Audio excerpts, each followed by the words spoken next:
ತುಂಬಾ ಇಷ್ಟ ಆಯ್ತು. ಫಿಲಮ್ ಹೆಂಗಿದೆ? ಚೆನ್ನಾಗಿದೆ. ಇಷ್ಟ ಆಯ್ತು? ಚೆನ್ನಾಗಿತ್ತಲ್ಲ ಮೂವಿ. ಜೈ ಕಿಚ್ಚ ಬಾಸ್. ಇಷ್ಟ ಆಯ್ತು?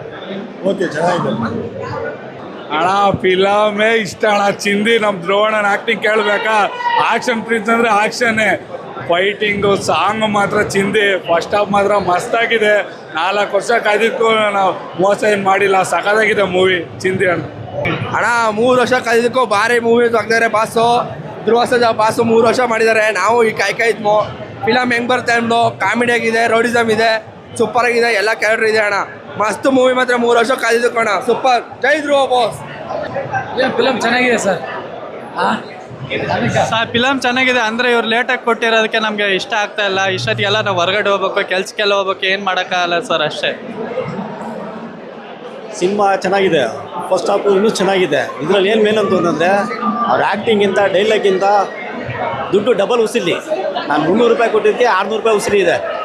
1000 ಕೋಟಿ ಬೆಂಗಳೂರಲ್ಲೇ 100%. ಬೇರೆ ಕಂಟ್ರಿ ತಗೊಂಡ್ರೆ ನಮ್ಮ ಕನ್ನಡ ಇಂಡಸ್ಟ್ರಿ ಇನ್ನೂ ತುಂಬ ದೊಡ್ಡದಾಗಿ ಬೆಳೀತಾ ಇದೆ. ಇದು ಬೆಳೆಯೋದಕ್ಕಿಂತ KVN ಅಂದರೆ ಇನ್ನೂ ಪ್ರೊಡಕ್ಷನ್ ಇನ್ನೂ ಒಳ್ಳೊಳ್ಳೆ ಸಿನಿಮಾ ಬರಲಿ ನಮ್ಮ ಕನ್ನಡ. ಈ ಹೆಮ್ಮೆಯಿಂದ ನಾನು ಹೇಳ್ತೀನಿ, ಕನ್ನಡ ಇದು ಚೆನ್ನಾಗಿದೆ ಸಿನಿಮಾ. 100 ಸಲ ಬಂದು ನೋಡಿ, ಏನು ಮೋಸ ಇಲ್ಲ. ಪಿಕ್ಚರ್ ಎಲ್ಲ ಫಸ್ಟ್ ಹಾಫ್ ಇನ್ನೂ ಸೂಪರ್ ಆಗಿದೆ. ನೋಡ್ತಾರಂತ ಖುಷಿ ಕೊಡ್ತಾರೆ. ಸೆಕೆಂಡ್ ಹಾಫ್ ಇನ್ನೂ ನಾನು ನೋಡಿಲ್ಲ. ಫಸ್ಟ್ ಹಾಫ್ ಸೂಪರ್, ಡಬಲ್ ಹುಸಿಯಲ್ಲೇ ಆಗಿದೆ. Thank you sir. ಪರವಾಗಿಲ್ಲ, ಧ್ರುವ ಸರ್ಜಾ ಆಕ್ಟಿಂಗ್ ಚೆನ್ನಾಗಿದೆ.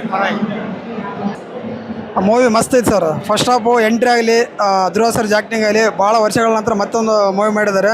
ಒಳ್ಳೆ ಸ್ಟೋರಿ. ಪ್ರೇಮ್ ಅವರು ಆಗಲಿ, ಮತ್ತು ಈಗ ಸೆಕೆಂಡ್ ಹಾಫ್ ಸುದೀಪ್ ಎಂಟ್ರಿ ಐತೆ, ಅದನ್ನು ಮಸ್ತ್ ಇದೆ. ಓವರಾಲು ಒಳ್ಳೆ ಮೂವಿ. ಭಾಳ ದಿನ ಆದಮೇಲೆ ಬಂದ್ರೂ ಒಳ್ಳೆ ಮೂವಿ ಐತೆ, ಮಸ್ತ್ ಐತೆ. ಎಂಟರ್ಟೈನ್ಮೆಂಟ್ಗೆ ಯಾವುದೇ ಕೊರತೆ ಇಲ್ಲ. ಫ್ಯಾಮಿಲಿ ಎಲ್ಲರೂ ಕೂತ್ಕೊಂಡು ನೋಡ್ಬೇಕಾದಂಥ ಮೂವಿ. ನಮಗೆ ಧ್ರುವ ಸರ್ಜಾ ಆ್ಯಕ್ಟಿಂಗ್ ಆಗಿರ್ಬೋದು, ಆಮೇಲೆ ಪ್ರೇಮ್ ಅವರ ಸ್ಟೋರಿ ಆಗಿರ್ಬೋದು, ಆಮೇಲೆ ಮತ್ತು ಇನ್ನುಳಿದೆಲ್ಲ ಆ್ಯಕ್ಟರ್ಸ್ಗಳ ಆ್ಯಕ್ಟಿಂಗ್ ಆಗಿರ್ಬೋದು ಒಳ್ಳೆ ಇದೆ. ಒಳ್ಳೆ ಕಾಮಿಡಿ ಇದೆ. ಎಲ್ಲರೂ ಒಳ್ಳೆ ಒಂದು ಆಲ್ ಪ್ಯಾಕೇಜ್ ಅನ್ಬೋದು. ಒಂದು ಒಳ್ಳೆ ಎಂಟರ್ಟೈನ್ಮೆಂಟ್ ಪ್ಯಾಕೇಜ್ ಅನ್ಬೋದು. ಮಸ್ತ್ ಇದೆ ಸರ್. ಬಂದು ನೋಡ್ರಿ, ಫ್ಯಾಮಿಲಿ ನೋಡೋಂಥ ಮೂವಿ. ಯಾವುದೇ ಥರದ ಇದಿಲ್ಲ. ಒಳ್ಳೆ ಫ್ಯಾಮಿಲಿ ಬಂದು ನೋಡೋಂಥ ಮೂವಿ. ತುಂಬ ಖುಷಿ ಆಗುತ್ತೆ. ಭಾಳ ವರ್ಷದ ನಂತರ ಪ್ರೇಮ್ ಅವರು ಇಂಥ ಒಂದು ಇದು ಕೊಟ್ಟಿದ್ದಾರೆ. ತುಂಬ ಖುಷಿ ಆಯ್ತು ಸರ್ ನೋಡಿ.